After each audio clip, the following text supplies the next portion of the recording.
तारीख 28 दिसंबर 2011। उत्तर कोरिया की राजधानी प्योंगयांग पूरी तरह बर्फबारी से सफेद हो चुकी थी। हाड़ कपा देने वाली इस ठंड में भी सड़कों के किनारे लाखों की संख्या में लोग जमा थे। इस भारी भीड़ में बच्चे, बुजुर्ग और महिलाएं सबसे ज्यादा नजर आ रहे थे। रोएदार जैकेट पहने महिलाएं दहाड़े मारकर रो रही थीं। तभी चौड़ी सड़क पर काली लंबी कारों का एक काफिला गुजरना शुरू होता है और लोगों के रोने की आवाजें और भी तेज हो जाती हैं। काफिले की तीसरी कार पर एक बहुत बड़ी मुस्कुराती हुई तस्वीर लगी है। ये तस्वीर है उत्तर कोरिया के दूसरे तानाशाह कॉमरेड किम जोंग इल की, जिनकी मौत 17 दिसंबर 2011 को हुई थी।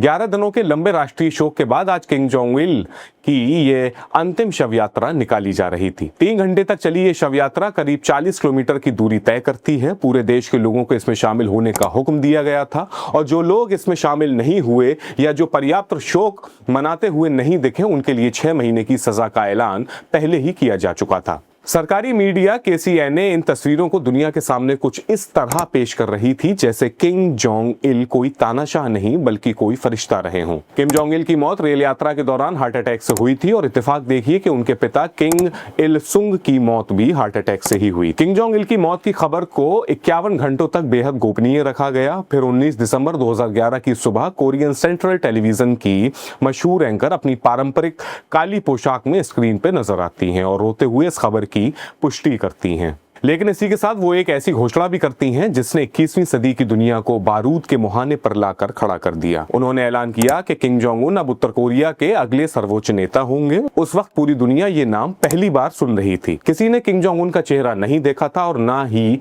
उनकी आवाज सुनी थी। आज इस घटना को 14 साल से ज्यादा का वक्त बीत चुका है और पूरी दुनिया जानती है कि किम जोंग उन आज के दौर का सबसे बड़ा जीवित तानाशाह है। कोरिया के इतिहास को समझे तो 1948 से पहले ये एक ही देश था जिसे यूनाइटेड कोरिया कहा जाता था। 7वीं शताब्दी के बाद इस पर अलग अलग वंशों का राज रहा। 19वीं सदी में जापान एक महाशक्ति बनकर उभरा और उसने कोरिया पर कब्जे के लिए चीन और फिर रशिया को युद्ध में हराया। 1910 में कोरिया पूरी तरह जापान का गुलाम बन गया, लेकिन 1945 में जब अमेरिका ने हिरोशिमा और नागासाकी पर परमाणु हमला किया तो जापान ने सरेंडर कर दिया और उसके गुलाम देश आजाद हो गए। यहीं से असली कहानी शुरू हुई। आजादी मिलते ही कोरिया के उत्तरी हिस्से पर रूस ने और दक्षिणी हिस्से पर अमेरिका ने अपना दावा ठोक दिया। अमेरिका ने 38 पैरेलल लाइन को एक काल्पनिक बॉर्डर मानकर कोरिया को 2 हिस्सों में बांट दिया।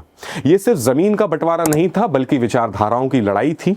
एक तरफ अमेरिका पूंजीवाद को बढ़ावा दे रहा था तो दूसरी तरफ रूस कम्युनिस्ट विचारधारा को। रूस ने किम इल सुंग को उत्तर कोरिया का पहला सुप्रीम लीडर बनाया जो किम जोंग उन के दादा थे।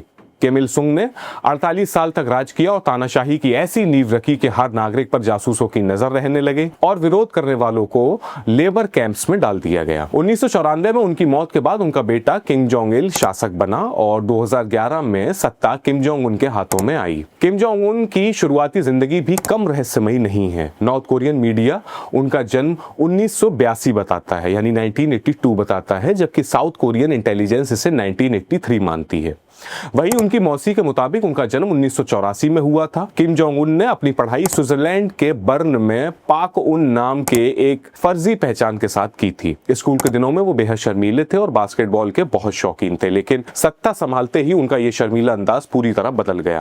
उन्होंने आते ही साउथ कोरिया और अमेरिका को खुली धमकी दी कि उनके शासन में किसी नीतिगत दबाव या बदलाव की उम्मीद ना की जाए। किम जोंग उन के दौर में उत्तर कोरिया ने भारी आर्थिक प्रतिबंध झेले और वहां भुखमरी जैसे हालात भी पैदा हो गए, लेकिन इस तानाशाह ने अनाज से ज्यादा बारूद पर ध्यान दिया। किम जोंग उन की क्रूरता के किस्से तो और भी भयानक हैं। उन्होंने सत्ता संभालने के महज 2 साल बाद अपने ही फूफा जोंग सोंग थे को देशद्रोह के आरोप में मरवा दिया। कुछ रिपोर्ट्स कहती हैं कि उन्हें भूखे कुत्तों के सामने फेंकवा दिया था। इसके बाद उन्होंने अपने सौतेले भाई किम जोंग नाम की भी मलेशिया के हवाई अड्डे पर सरेआम हत्या करवा दी। किम जोंग उन ने पूरी दुनिया को यह संदेश दिया कि जो उनका वफादार नहीं है उसका अंजाम सिर्फ मौत है। आज उत्तर कोरिया दुनिया का एकमात्र ऐसा देश है जिसने 21वीं सदी में 6 बार परमाणु परीक्षण किए हैं। 2017 में तो उन्होंने हाइड्रोजन बम का परीक्षण तक कर डाला। उत्तर कोरिया में तानाशाही का आलम यह है कि वहां सरकार तय करती है कि आप कौन सी फिल्म देखेंगे, कौन से कपड़े पहनेंगे, आपके बाल कटवाने का डिजाइन क्या होगा। वहां जीन्स पहनना मना है क्योंकि इसे वेस्टर्न कल्चर माना जाता है। इंटरनेट पर पूरी तरह पाबंदी है और अगर कोई चोरी छिपे साउथ कोरियन फिल्म देखते पकड़ा जाए तो उसे सीधे गोली मार दी जाती है। वहां सजा का प्रावधान विधान भी अजीब है। अगर एक व्यक्ति जुर्म करता है तो उसकी 3 पीढ़ियों को सजा भुगतनी पड़ती है। ये एक नास्तिक देश है जहां किसी भी धर्म को मानने की आजादी नहीं है। अब दुनिया के सामने सबसे बड़ा सवाल ये है कि किम जोंग उन के बाद कौन। किम के खराब स्वास्थ्य की खबरें अक्सर आती रहती हैं। पहले उनकी बहन किम यो जोंग का नाम चर्चा में था, लेकिन अब उनकी 13 साल की बेटी किम जा ए हर बड़े सरकारी कार्यक्रम और मिसाइल परीक्षणों में उनके साथ नजर आती हैं। लोग कयास लगा रहे हैं कि शायद वही अगली उत्तराधिकारी होंगी। आज जब दुनिया के कई देश युद्ध की आग में जल रहे हैं, तब किम जोंग उन अपनी मिसाइलों का परीक्षण कर अमेरिका और जापान की नींद उड़ाए हुए हैं। अमेरिका जैसे शक्तिशाली देश भी किम से सीधा पंगा लेने से बचते हैं, क्योंकि उसके पास परमाणु हथियारों की ताकत है। तो ये थी आज के दौर के सबसे चर्चित और रहस्यमयी तानाशाह किम जोंग उन की कहानी। आपको हमारा ये खास बुलेटिन कैसा लगा, हमें कमेंट में जरूर बताइएगा। देश और दुनिया की ऐसी ही अहम खबरों और गहरी जानकारियों के लिए हमारे चैनल द देशबोर्ड को अभी सब्सक्राइब करें। अगर आपको ये जानकारी पसंद आई हो तो इस वीडियो को लाइक करें और ज्यादा से ज्यादा शेयर करें।